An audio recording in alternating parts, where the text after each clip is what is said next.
Assalamualaikum warahmatullahi wabarakatuh. Waalaikumsalam warahmatullahi wabarakatuh. Alhamdulillah.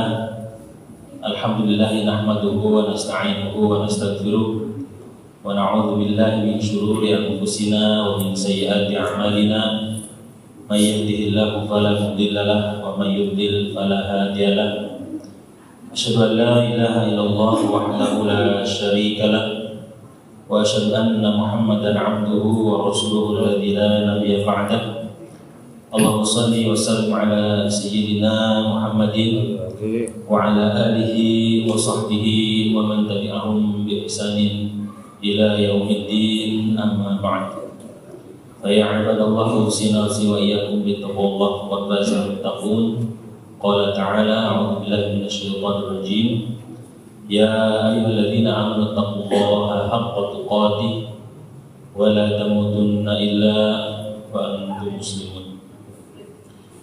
Alhamdulillah, Bapak Ibu yang dirahmati Allah Subhanahu wa taala, jemaah Masjid Al-Ansor.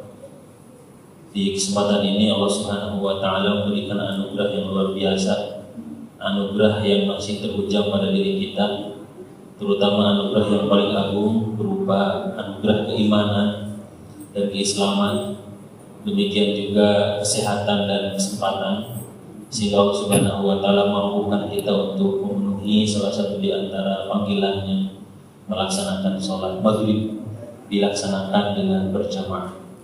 Kita bersyukur kepada Allah paling tidak dengan lisan kita membasahinya dengan alhamdulillahilladzi bi ni'matihi tatimmu sholihat. Segala puji bagi Allah Subhanahu wa taala dengan nikmat-nikmat yang telah dianugerahkan kepada kita semuanya, kita mampu untuk menyempurnakan nikmat tersebut. Salawat salam tercurah limpah selalu kepada junjungan kita, habibana wa nabiyana wa maulana Muhammad sallallahu alaihi wasallam, keluarga, para sahabat, tabi'in, tabi'ut tabi'in, sampai kita semuanya yang kita berusaha istiqomah mengikuti jejak langkah baginda Nabi sallallahu alaihi wasallam, senantiasa membasahi lisan kita dengan sholawat kepadanya, dengan harapan besar kita tentunya nanti di hari kiamat mendapatkan syafaat dari baginda Nabi Muhammad sallallahu alaihi wasallam. Bapak Ibu yang dirahmati Allah Subhanahu wa taala, di kesempatan kali ini coba saya mengangkat tema agar sedikit bersinggungan dengan tema guru kita terkait dengan mengisi waktu usia kita. Maka tema kali ini adalah menjemput hidayah dengan amalan takwa. Bapak Ibu yang dirahmati Allah Subhanahu wa taala, berbicara tentang takwa itu berbicara sesuatu yang sangat tidak asing. Bahkan mungkin sebagian bosan dengan kata-kata takwa. Tapi bagi orang yang beriman tentu itu tidak akan bosan, malah justru membahagiakan, karena ada yang masih mengingatkan. Karena kita setiap Jumatan, khususnya yang bapak-bapak, itu senantiasa diinformasikan, diwasiatkan, diseru oleh khotib itu untuk sama-sama meningkatkan takwa, bahkan menjadi rukun khutbah. Kalau tidak ada wasiat takwa, khutbahnya tidak sah. Ya, khutbahnya tidak sah. Harus ada wasiat takwa. Makanya di mukadimah biasanya, dan memang supaya menghindari ketidaksahan khutbah itu, maka para khotib suka ada ungkapan Arabnya, usikum wa nafsi bittaqwa. Itu untuk supaya rukunnya terpenuhi. Setelah itu baru isinya, gitu ya. Bapak Ibu rahmat Allah Subhanahu wa taala, berbicara takwa, maka takwa ini adalah gambaran kemuliaan bagi seorang hamba. Tidak ada kemuliaan bagi seorang hamba melainkan dari ketakwaannya. Jabatan boleh tinggi, aset boleh banyak, paras boleh rupawan, apapun itu yang terlihat baik di dunia, tapi dalam pandangan Allah itu semua tidak ada apa-apanya. Yang dipandang oleh Allah adalah ketakwaannya. Ya, Allah Subhanahu wa taala berfirman dalam Quran, "Inna akramakum indallahi atqakum." Sesungguhnya yang paling mulia di antara kita semuanya ini, yang hadir di sini ataupun yang di luar sana dengan berbagai aktivitasnya, maka yang dipandang oleh Allah tidak ada lain melainkan amalan ketakwaannya kepada Allah Subhanahu wa Ta'ala. Maka bekal terbaik bagi kita, seorang yang beriman, seorang muslim yang berharap hidupnya di atas iman dan Islam sampai akhir hayat, bisa bahagia dunia akhirat, maka bekal yang terbaik kita dari apapun kita miliki, baik dari pekerjaan yang kita miliki, aktivitas yang kita miliki, itu semuanya menjadi bekal ketakwaan kita untuk bisa menghadap Allah Subhanahu wa Ta'ala dengan kemuliaan. Allah Subhanahu wa Ta'ala berfirman, "Wa tazawwadu fa inna khairaz zadi taqwa." Berbekalah karena sebaik-baik bekal adalah bekal takwa kepada Allah Subhanahu wa Ta'ala. Ya betul memang takwa itu seringkali kita dengar, seringkali diucapkan, kita bisa ngomong, saling menasihati satu sama lain dengan saling mewasiatkan takwa. Namun memang prosesnya berat, betul. Ya berat memang. Ya, karena hadiahnya kebahagiaan dunia akhirat. Kalau gampang hadiahnya mungkin kipas angin gitu ya. Tapi ini hadiahnya adalah kebahagiaan dunia akhirat.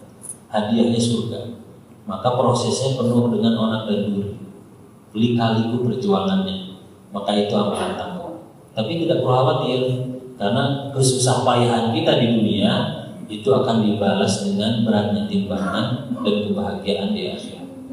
Maka para ulama katakan, at-taqwa kalimatun khafifatun 'ala lisan, thaqilatun fil amal wal mizan. Takwa itu ringan dari lisan kita, ringan. Siapapun bisa ngomong.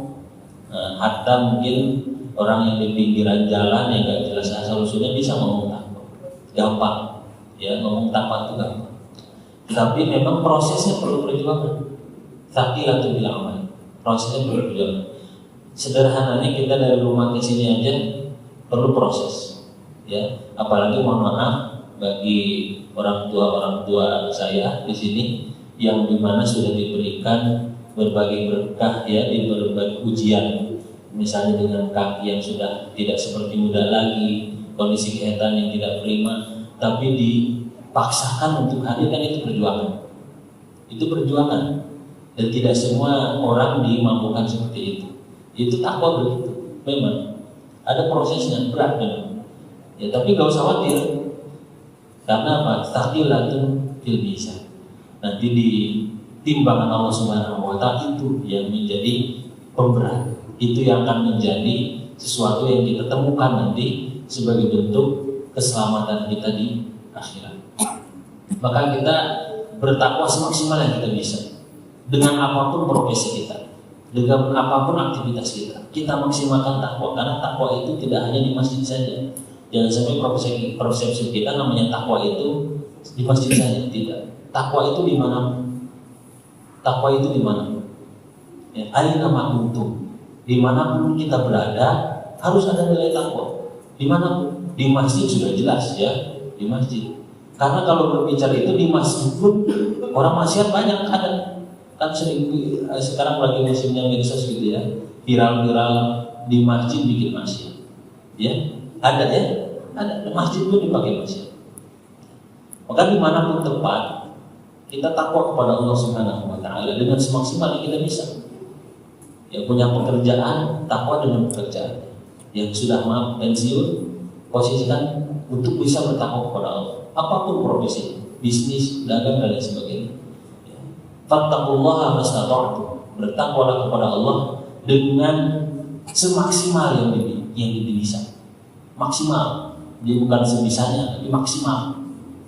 Maksimal, namanya maksimal itu kan pasti levelnya yang paling bagus. Kalau ibaratnya baju di rumah, mana yang paling bagus untuk dipergunakan ibadah, maka yang paling bagus dipakai, itu maksimal. Bukan misalnya A, B, C, D, baju yang paling bagus yang D, yang dipakai yang A-nya, yang biasa-biasa aja, yang D-nya sayang, dipakai untuk kondangan, tapi dipakai untuk ibadah yang biasa saja. Itu sebaiknya menghadap manusia, karena kita terbalik, menghadap manusia dengan pakaian terbaiknya, tetapi ketika menghadap Allah, yang penting bersih, yang penting. Kira-kira itu gimana itu? Yang penting bersih. Ya nggak apa-apa sih, tapi sejauh mana kita memaksimalkan dari aktivitas ibadah kita kepada Allah. Paling tidak dengan pakaian terbaik, terlebih juga dengan amalan yang terbaik, gitu ya. Maka itu saling mendukung satu sama lain, harus dimaksimalkan. Allah tegaskan, fattaqullaha mastata'tum. Bertakwalah kepada Allah dengan semaksimal yang kita bisa. Karena amalan yang kita lakukan dengan berbagai ibadahnya itu, baik ibadah mahdhah ataupun ghairu mahdhah, itu semuanya hanya diterima oleh Allah Subhanahu wa taala dari orang-orang yang memang hatinya tujuannya takwa. Coba kita cek di Quran itu. Innama yataqabbalullah minal muttaqin. Kan kata-kata innama sering kita dengar dari guru-guru kita ya. Innama itu adatul hasan dalam bahasa Arab. Kata pembatas. Kalau kata pembatas berarti dimaknai dengan hanya. Artinya sangat mungkin sedikit barangkali di situ. Innama yataqabbalullah minal muttaqin. Allah hanya menerima dari hati, dari pribadi, dari amal ibadah yang memang tujuannya muttaqin, untuk takwa. Memang ada yang ibadah tanpa takwa ya banyak. Kalau dikatakan banyak mungkin terlalu sadis. Gak sedikit gitu. Ya, gak sedikit. Ada orang sholat ya karena gak enak sama tetangga. Maksudnya tetangga sholat saya enggak. Bukan tujuannya takwa. Ya. Kenapa ikut kajian? Ya saya diajak, gak enak. Dia ngajak mulu. Gak enak ngajak mulu. Saya tadi sih mau menghindar, saya mau ngumpet kelihatan. Aduh, jadinya saya ke masjid gitu. Tujuannya bukan karena takwa. Maka innama yataqabbalullah minal muttaqin. Ya. Hanya dari hati pribadi-pribadi yang tujuannya takwa itu yang akan diterima oleh Allah Subhanahu wa taala. Maka kalau tadi berangkat dari rumah misalnya ada campuran-campuran yang belum tujuannya menuju takwa, ya segera luruskan niat kembali. Segera luruskan niat kembali agar ya beloknya itu nggak jauh-jauh, kembali kepada sebagaimana permintaan kita minimal 17 kali dalam sholat kita, agar apa? Siratal mustaqim, di jalannya jalan yang lurus.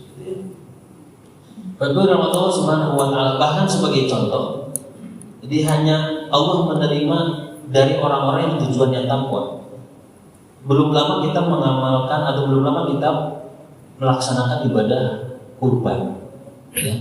Belum lama melaksanakan ibadah kurban. Alhamdulillah di Al-Ansor telah melaksanakannya dengan semaksimal yang bisa oleh panitia dan kerjasama dengan para kurban dan jamaah juga sekalian, gitu ya. Alhamdulillah bisa berjalan dengan lancar dengan segala kurang dan lebihnya.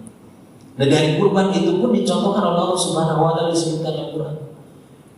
La yanalallaha luhumuha wa la dima'uha walakin yanalut taqwa minkum. Allah Subhanahu wa taala tidak butuh dengan daging kurban dan darah kurban. Allah enggak butuh tuh. Mau sapinya limosin bisa berapa ton kayak, mau kambingnya etawa yang gedenya banget kayak, mau domba yang tanduknya meringkal-meringkal leher kayak, yang sebagus apapun enggak butuh itu. Ya. Ya, mau bulunya kayak, mau apa tanduknya, mau gantengnya kayak, mau apa kayak gitu ya, dari korban itu. La yanallahu wa Allah enggak butuh ya dengan daging dan darahnya itu. Apa yang dibutuhkan? Apa yang dibutuhkan oleh kita yang nyampe kepada Allah itu apa? Walakin yanalu taqwa minkum. Tapi yang sampai kepada Allah adalah ketakwaannya. Yang nyampe kepada Allah ketakwaannya kepada Allah Subhanahu wa taala. Lantas bagaimana agar sampai pada ketakwaan itu sehingga kita disebut Al-Quran ini sebagai muttaqin? Maka jalan utamanya adalah dengan ibadah. Dengan apa Bapak Ibu? Ibadah. Apa itu ibadah? Ibadah itu adalah menghamba, menyembah, ya, menyembah kepada Allah Subhanahu wa taala. Allah Subhanahu wa taala dalam Quran surat Al-Baqarah ayat 21. A'udzubillahi minasyaitonir rajim. Ya ayyuhan nasu u'budu rabbakumul ladzi khalaqakum wal ladzina min qablikum la'allakum tattaqun. Wahai sekalian manusia, u'budu rabbakum. Sembahlah Tuhan, sembahlah Allah. menghambalah kepada Allah, ibadahlah kepada Allah. Alladzi khalaqakum, yang telah menciptakan kalian, walladzina min qablikum, dan orang-orang sebelum kalian. Agar apa? La'allakum tattaqun. Dan kita juga sering dengar la'alla itu harfu taroji, huruf yang maknanya harapan. Tapi harapan kalau yang di Quran, di mana Allah yang berfirman, harapannya harapan yang dipastikan dapat, sebuah kepastian, bukan angan-angan belaka, kan gitu. Ya, la'ala di sini kepastian dijadikan orang-orang yang bertakwa dengan apa? Dengan ibadah, dengan ibadah. Ibadahnya seperti apa? Banyak. Ya. Apa yang bisa kita lakukan, kita maksimalkan dengan ibadah tersebut. Ya. Terus ibadah yang seperti apa yang menghantarkan seseorang menjadi orang yang bertakwa itu? Kita hafal suratnya. Quran surat Al-Bayyinah ayat berapa itu? Ayat 5 ya. Apa bunyinya? Wa ma umiru illa liya'budullaha mukhlishina lahud-din. Tidaklah semata-mata diperintahkan untuk ibadah kepada Allah dengan ibadah yang mukhlishina lahud-din. Kita mukhlis, ada mukhlis, ada mukhlas. Gitu ya. Di Quran ada mukhlis, ada mukhlas. Apa yang membedakan dua ini? Artinya sama-sama ikhlas. Kalau mukhlis itu adanya proses ya, dari nol, seperti kita lakukan gitu ya, untuk mendapatkan keikhlasan itu perjuangan luar biasa. Kalau mukhlas itu diikhlaskan, para nabi dan rasul oleh Allah diikhlaskan. Kalau kita golongannya mukhlis, kalau para nabi dan rasul ya itu namanya mukhlas. Makanya sering dengar juga guru kita kayak Asep ya, ada istilahnya mujarrodin muktasabin. Kalau dalam ilmu tasawuf gitu, ada mujarrodin, ada muktasabin. Kalau mujarrodin itu anugerah langsung yang Allah kasih. Ya, seperti hanya diponis dia lumpuh otak tapi hafal Quran. Itu mujarrodin namanya, itu Allah kasih. Orang kita yang sehat otaknya tapi nggak hafal Quran kan gitu ya. Itu kita muktasabin berarti maksudnya, golongannya adalah yang prosesnya untuk sampai pada tahapan itu. Nah, jadi dengan ikhlas kepada Allah dari ibadah itu, itulah yang akan menjadikan amalan itu menghasilkan takwa. Ya. Maka kalau ada kita dengar di Quran bahwa sholat itu inna sholata tanha 'anil fahsya'i wal munkar. Sholat itu dapat mencegah perbuatan keji dan munkar, tapi setelah sholat keluar pintu sendal orang diembat juga. Nah, kira-kira yang salah apanya? Ibadahnya salah atau apa? Bisa jadi ibadahnya tidak mukhlisina lahud-din, ibadahnya tidak ikhlas. Kalau ibadahnya ikhlas, dipastikan inna sholata tanha 'anil fahsya'i wal munkar. Fahsya dan munkar, perbuatan fahisyah itu perbuatan yang berkaitan dengan hal-hal yang jorok ya, seperti LGBT itu fahisyah, zina itu fahisyah, maksudnya begitu. Kalau munkar seperti perkelahian, pembunuhan dan sebagainya itu munkar. Inna sholata tanha 'anil fahsya'i wal munkar. Salat dapat mencegah perbuatan keji dan munkar. Dia setelah sholat, padahal di Quran disebutkan seperti itu, tapi pulang dari masjid setelah kajian kita ngomongin orang lagi gitu ya, kita ngegibahin orang lagi, karena tulisan kita gak dijaga lagi gitu ya, dan lain sebagainya, banyak hal. Nah, barangkali dalam ibadah kita belum 100% ikhlas karena Allah Subhanahu wa Ta'ala, belum level ya apa itu iyyaka na'budu wa iyyaka nasta'in. Jadi level ibadahnya belum seperti iyyaka na'budu wa iyyaka nasta'in. Gambaran ikhlas itu iyyaka na'budu wa iyyaka nasta'in. Jadi ibadahnya hanya untuk Allah, hanya karena Allah, bukan karena yang lain lagi. Sudah dipastikan kalau seperti itu, iyyaka na'budu wa iyyaka nasta'in, apapun aktivitasnya semuanya karena Allah Subhanahu wa Ta'ala, maka la'allakum tattaqun atau minal muttaqin, dia akan sampai pada kondisi yang seperti itu. Nah, Bapak Ibu yang dirahmati Allah Subhanahu wa taala, ibadah yang dilakukan ini adalah proses di mana kita dipastikan oleh Allah Subhanahu wa taala menjadi pribadi yang bertakwa. Pribadi yang bertakwa dengan aktivitas itu kita harus jemput, kita harus usahakan, kita harus maksimalkan, harus dijemput. Dengan apa? Agar kita dibimbing, maka kita jemput bimbingan itu, kita jemput petunjuk itu, kita jemput itu arahan itu, petunjuk arah itu, kita jemput. Apa petunjuk arah? Apa itu bimbingan? Yang dimaksud dengan bimbingan adalah hidayah. Hidayah itu bimbingan.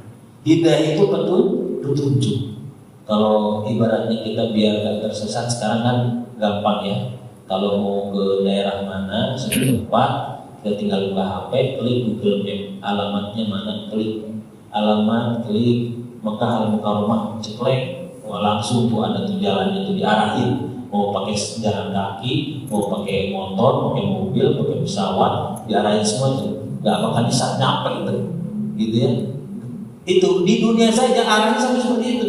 Masa sampai akhirat kita nggak butuh hidayah?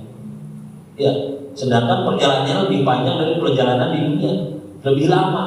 Kita butuh tuh pengarah itu, kita butuh hidayah itu, kita butuh petunjuk itu, kita butuh Google Map itu, ya, sampai ke surga Allah Subhanahu wa taala. Itu yang disebut dengan hidayah. Saking pentingnya hidayah, bimbingan, petunjuk, kita minta kepada Allah dibimbing itu sampai 17 kali juga dalam sholat kita. Minimal ya, yang sholat wajib saja. Kalau ditambah dengan rawatib 10 atau 12, tambah lagi itu. Atau dia tambah dengan sholat sunnah lainnya, qiyamul lail, sholat tahajud, witir, tambah lagi itu. Minta petunjuk sama Allah. Ihdinas siratal mustaqim. Ya Allah, tunjukilah kami jalan yang lurus. Lantas apakah selama ini kita sudah dapat hidayah atau tidak? Kalau menjadi orang yang beriman, sebetulnya sudah dipastikan kita itu sudah disampaikan hidayah kepada kita, tapi kitanya yang nggak jemput hidayah itu. Karena di Imam Ibnu Katsir rahimahullah taala dalam tafsirnya, kita memiliki tafsir ihdinas siratal mustaqim. Ihdina itu kata dari hidayah, maka hidayah itu kata beliau ada hidayatul irsyad, ada hidayatul taufik. Ada irsyad, ada taufik. Irsyad itu apa? Pengarahan, bimbingan, isyarat-isyarat bahwa itu adalah mengarahkan kita untuk jalan yang diridhoi Allah Subhanahu wa taala. Contohnya tadi, awalnya apa? Orang lewat-lewat ke masjid, dia pas keluar rumah orang ke masjid dia nyiram. Menjelang maghrib misalnya, orang berjalan ke masjid dia malah nyiram tanaman. Pak, maghrib ke masjid? Oh iya, mohon maaf nanggung. Besoknya lagi seperti itu. Itu sebetulnya hidayah, tapi dia nggak respon, belum nyampe. Hidayah itu ada terus. Ada di masjid azan sampai kedengar di toa, itu hidayah itu. Udah dikasih isyarat 5 waktunya kedengeran. Ya kan? Setiap hari, setiap waktu hidayah itu udah nyampe ke kita. Tapi kitanya barangkali belum respon terhadap hidayah itu. Ada, setiap detik bahkan mungkin hidayah itu nyampe. Hanya saja belum mungkin, belum connect mungkin. Ihdinas siratal mustaqim. Kalau kita merenungi, kita mohon kepada Allah, ya Allah, tunjukilah kami jalan yang lurus. Udah ditunjukin sama Allah itu. Kan udah minta, kita udah minta tiap sholat, udah ditunjukin lagi, tapi belum. Itu al-irsyad sudah diisyaratkan dengan berbagai cara oleh Allah Subhanahu wa taala. Malam-malam udah mohon maaf misalnya lupa alarm, lupa ngingetin keluarga supaya saling membangunkan karena saking capeknya gitu ya, terus terlatih. Tahu-tahu jam 3 malam pengen pipis, ya pengen pipis, akhirnya bangun terus pipis. Itu hidayah atau bukan? Kira-kira hidayah itu irsyad, isyarat dari Allah, dibangunkan itu dengan berbagai caranya, salah satunya dengan misalnya dengan pengen pipis itu hidayah. Namun bagaimana meresponnya kita terhadap hidayah itu? Itu al-irsyad. Hidayah telah datang kepada kita setiap waktu, tapi kita cuek barangkali, naudzubillah, tidak menjemput hidayah itu. Kalau sudah mampu merespon dan dia mampu untuk melaksanakannya, maka jadilah hidayah itu menjadi taufik. Hidayah itu taufik, sinkron antara isyarat dengan amalan. Itulah setelah ada azan, udah waktu azan ya, kedengeran tuh, langsung dia bergegas, ganti pakaiannya, ambil air wudhu, pakai pakaian terbaik, ada wangian yang bagus, pakai wangian, ya untuk laki-laki kan sunnah ya, pakai wangian, datang ke masjid dengan pakaian terbaik, ya kemudian laksanakan semua amal ibadah. Itu hidayahnya sudah sampai pada tingkatan taufik. Dan alhamdulillah, kalau sudah seperti itu Bapak Ibu rahmati Allah, semoga Allah istiqomahkan sampai akhir hayat, ya sampai akhir hayat. Nah ini hidayah itu taufik Bapak Ibu rahmati Allah subhanahu wa ta'ala. Maka kalau Allah sudah berkehendak kita diberikan hidayah, isyarat tadi disampaikan, kemudian kita respon menjadi hidayah itu taufik, maka mudah bagi Allah subhanahu wa ta'ala. Maka Quran surat Al-An'am ayat 125, Allah subhanahu wa ta'ala berfirman, a'udzubillahi minasyaitonir rajim, faman yuridillah ayyahdiyahu yashrah sadrahu lil Islam. Barang siapa yang dikehendaki oleh Allah subhanahu wa ta'ala akan mendapatkan hidayah, akan mendapatkan petunjuk, akan mendapatkan bimbingan, maka apa? Yashrah sadrahu lil Islam. Hatinya akan lapang menerima syariat, akan lapang menerima hidayah, akan lapang. Pak, udah azan ini, ayo kita ke masjid. Oh ya, siap, masuk. Gitu. Kalau yang nggak lapang, bentar lagi Pak, tahu-tahu nggak ke masjid, gitu kan? Dengan berbagai alasannya, gitu ya, dengan berbagai alasannya. Tapi hati-hati, karena ayat ini tidak titik di situ, ada komanya. Nah, yang tidak merespon hidayah, hati-hati nih, ada komanya. Wa may yurid ayyudillahu, barang siapa yang dikehendaki oleh Allah Subhanahu wa taala, yudillahu, dibelokkan, disesatkan, tidak dihdinas siratal mustaqim lagi, yaj'al sadrahu, Allah jadikan hatinya, dadanya dhayiqan, sempit, harajan, dan sempit, repot lagi. Ka'annama yas'adu bis-sama, bahkan digambarkan betapa sempitnya hatinya itu, yas'adu bis-sama, seakan-akan dia itu mau manjat langit gitu. Memang bisa. Saking susahnya tembus hidayah itu, seakan-akan seperti dia mau manjat langit, kan nggak bisa. Orang pesawat aja kalau semakin tinggi nggak bisa. Astronot aja namanya gagal, nggak nyampe. Saking susahnya masuk hidayah. Maka hati-hati, jangan sampai ketika hidayah sudah mampir kepada kita, kita respon sebaik-baiknya, kemudian kita teguhkan, kita kuatkan. Barangkali dengan amal itulah yang dapat menyelamatkan kita dari keburukan dunia dan akan membahagiakan kita pada kebahagiaan akhir. Bapak Ibu rahmat Allah subhanahu wa ta'ala,